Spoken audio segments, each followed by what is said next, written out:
Centro de Investigaciones en Procesos Sociales y Políticos en América Latina, CIPSAL, en conjunto con la OTEC San Martín Pérez, tienen el agrado de invitarles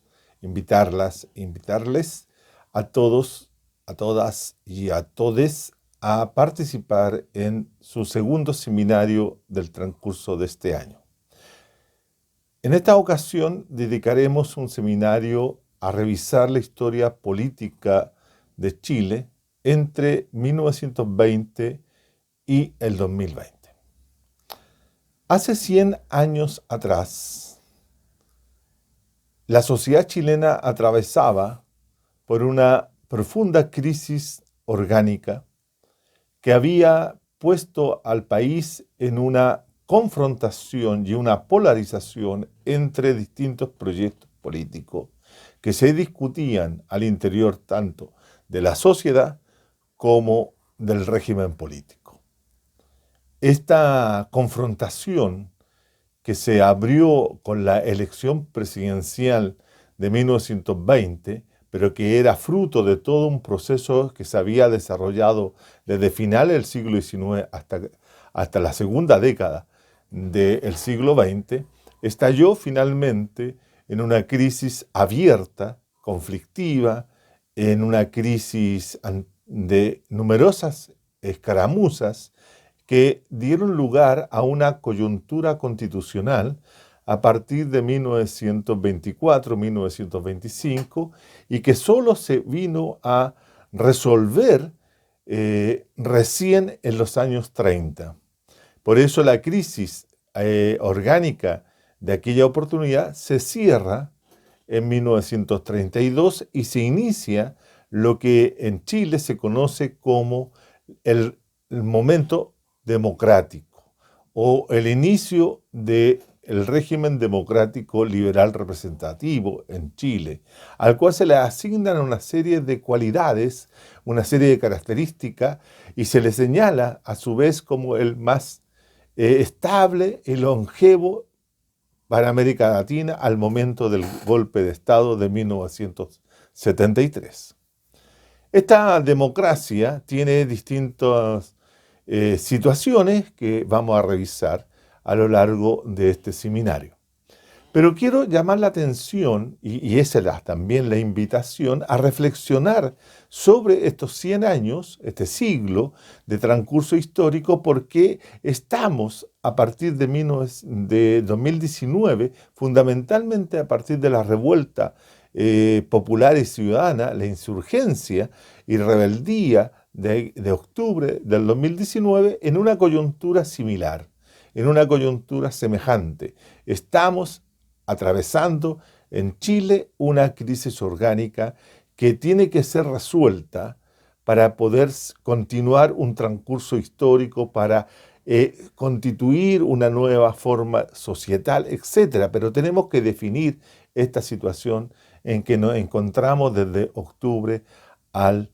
presente mes. Es una crisis política, es una crisis económica, es una crisis social, es una crisis cultural, es una crisis de sociedad completa, donde la hegemonía y la dominación que había sido característico desde 1975 en adelante, la hegemonía neoliberal está totalmente agrietada.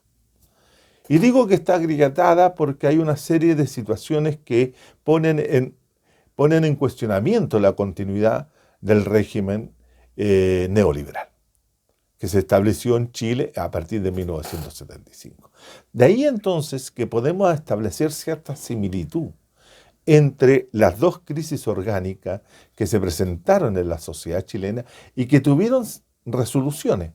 Digamos que la crisis orgánica oligárquica, que es la crisis de la dominación y la hegemonía oligárquica, que se había instituido en Chile a partir del siglo XIX en adelante, llega a su crisis en los años 20 y se recompone a través de una nueva forma de Estado, de un nuevo régimen político y de una nueva forma de acumulación. Todo eso refrendado por una constitución política que es la Constitución Política de 1925. La Constitución Política de 1925, como es conocido y sabido por todos,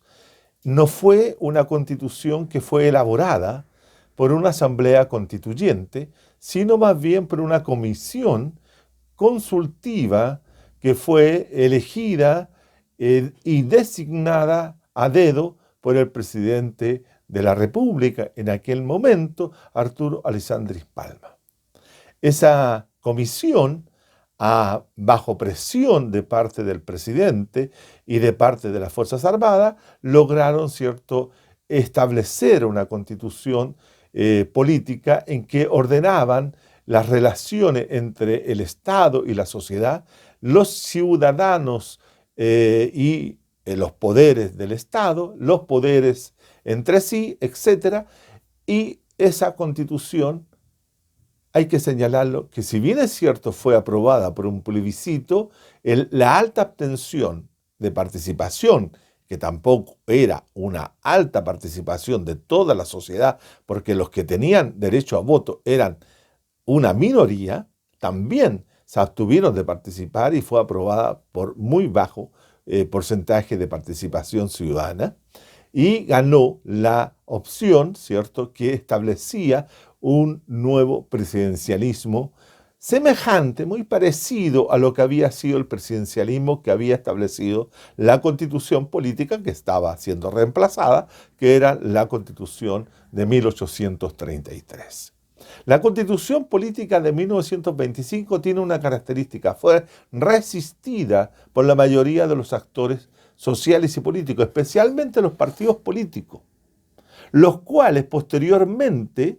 al año 32, entre el año 32, 33 hasta el 38, todos los partidos políticos, tanto de izquierda como de derecha, de centro, terminaron reconociendo y otorgándole legitimidad a una constitución política que había nacido, que había sido redactada, había sido elaborada al contrario de lo que la gente y la ciudadanía solicitaba, que en ese momento la mayoría de la población activa políticamente exigía una asamblea constituyente. Sin embargo, la Constitución del 25 tiene una larga desarrollo, más de 40 años, y llega hasta 1973, que es abolida por el golpe de Estado de 1973. Y termina la vigencia de la Constitución del 25, a la cual se le otorga, se le entregan, se le señalan, se le apuntan una serie de elementos democráticos que sí, si bien es cierto los tenía, pero eran bastante cuestionables en otro sentido, e inclusive de la forma del régimen supuestamente democrático que Chile tuvo a lo largo de la vigencia de la Constitución del 25.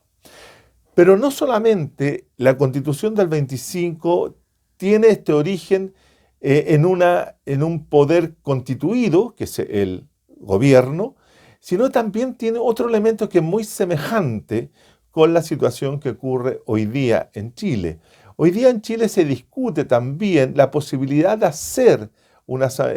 asamblea constituyente soberana en que el poder constituyente de la ciudadanía o del pueblo, de los sectores populares o de los propios sectores oligárquicos, porque yo no considero que existe un solo poder constituyente, sino que en una sociedad clasista como la chilena existen distintos y diversos poderes constituyentes que se van a querer manifestar en una instancia como la Asamblea Constituyente. Bueno, lo que ha propuesto el Acuerdo de la Paz y por una nueva constitución firmado en noviembre del 19 es que simplemente podemos tener una convención constitucional y no una expresión del poder constituyente, una convención constitucional elegida por la ciudadanía, integrada fundamentalmente por ciudadanos, pero regida por el sistema electoral vigente, lo cual ya tiene unos elementos que la hacen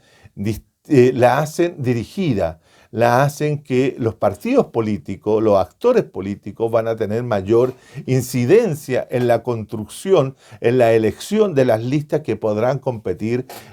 posteriormente del plebiscito de entrada si es que se llegara a aprobar el apruebo.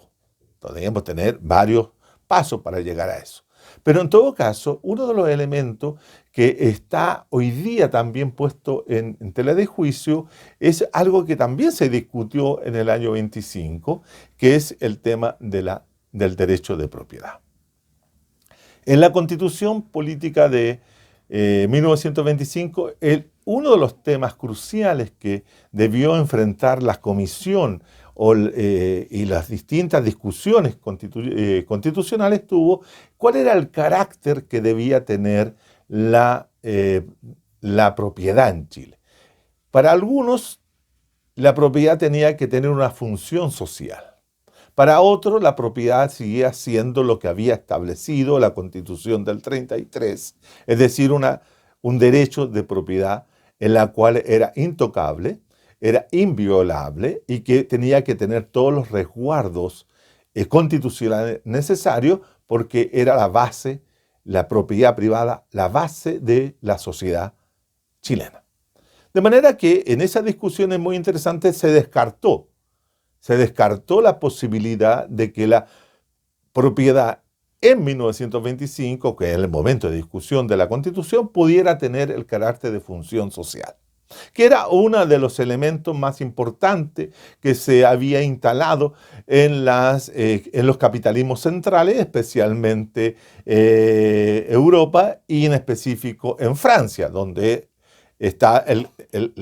redactor de la idea de la función social de la propiedad.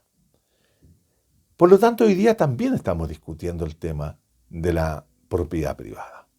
pero que no significa que solamente en el año 25 o hoy día estemos discutiendo el tema de la propiedad privada de los medios de producción, sino que dentro del periodo que va entre 1932 y 1973, la propiedad, la concepción, como también la base material de la propiedad, fue discutida en dos oportunidades de manera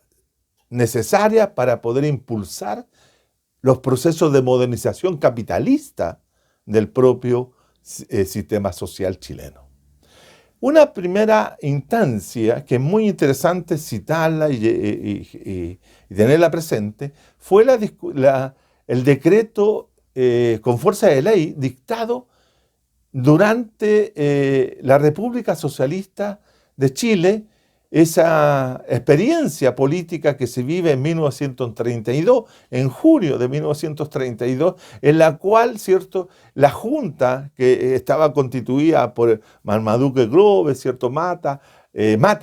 y Dávila, ¿cierto?, dictan un decreto, que es el decreto 520, en lo cual muchos de los articulados de ese decreto se mantienen vigentes hasta 1972, 1973. ¿Y qué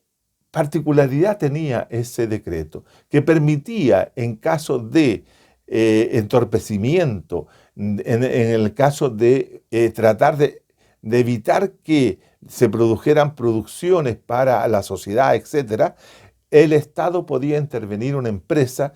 inclusive podía expropiarla en razón de una necesidad social. ¿Por qué digo esto que es importante? Porque después de la discusión, la más importante de todas las discusiones sobre el derecho de propiedad, que vamos a revisar, por cierto, en este seminario, que es la reforma constitucional de enero del 1967, en la cual, ¿cierto?, sí se modifica el derecho de propiedad y para transformarlo en derecho a la propiedad, en razón de la realización de la reforma agraria como de la reforma urbana para poder dar lugar, ¿cierto?, a la expropiación de propiedades y terrenos donde poder desarrollar la reforma agraria o para poder entregar viviendas para los habitantes de las ciudades y especialmente de la ciudad de Santiago, Valparaíso y otras, ¿no? El derecho de propiedad, tanto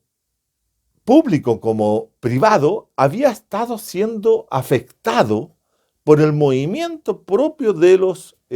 pobladores sin casa, que a partir de los años 30 habían comenzado a construir las poblaciones callampas y posteriormente, ¿cierto?, a partir de 1957, que marca un hito dentro de esta problemática de la vivienda, ¿cierto?, van a surgir las tomas de terreno, las tomas organizadas, la constitución de campamentos poblacionales, etc., y va el surgimiento de las poblaciones populares que van a ser a partir de la conquista de un derecho que tanto el Estado, la sociedad y el mercado le negaban a ciertos sectores sociales que no tenían dónde vivir. Lo mismo pasaba con la intencionalidad de construir un sistema de tenencia de la tierra distinto de lo que era la reforma agraria. Sin embargo, el derecho de propiedad no cambia radicalmente, sino nuevamente se le asigna un sentido social. Esto, cierto, va a ser ampliado, profundizado, extendido por el gobierno de la Unidad Popular, que sí inicia la construcción del área social de la producción, que es la constitución de una propiedad productiva que le expropia la base material a las clases capitalistas. Eso es un acto revolucionario. La Unidad Popular es un gobierno revolucionario que busca modificar, transformar el sistema capitalista en un sistema socialista. Frente a esta intencionalidad, la reacción de las clases propietarias fue el golpe de Estado de 1973. Cabe señalar que el golpe de Estado no es una reacción al mal funcionamiento del sistema de partido, no es porque el centro político se había erosionado, como dice Arturo Valenzuela, ni tampoco se había vuelto excéntrico y con incapacidad de hacer alianzas con la izquierda o con la derecha, como lo plantea Tomás Mulián, sino que el conflicto que da lugar al golpe de Estado y a la instalación del neoliberalismo es el conflicto que genera la construcción del área social de la producción y la expropiación de la base material de las clases capitalistas, tanto nacionales como extranjeras. Es el conflicto por la propiedad lo que da motivo a la destrucción de la democracia liberal. Por ende, también a la democracia social. Por lo tanto, nuestra tesis fundamental de este seminario es que el derecho de propiedad tiene una frontera. Perdón, la democracia tiene una frontera. Y esa frontera es el derecho de propiedad. Este seminario se basa fundamentalmente en mi libro, ¿cierto?, La frontera de la democracia, publicado por Lon. Desgraciadamente en este momento el libro está agotado y por lo tanto por esa razón también hemos querido realizar este seminario. Pero no nos vamos a detener en 1973. También vamos a ver cómo se reconstruye el derecho de propiedad en Chile a partir de 1973, 75 en adelante, hasta el día de hoy. Hasta el día de hoy, el derecho de propiedad sigue siendo la principal frontera de la democracia. Por eso queremos invitarlas a todas, a todos y a todes a participar en este seminario.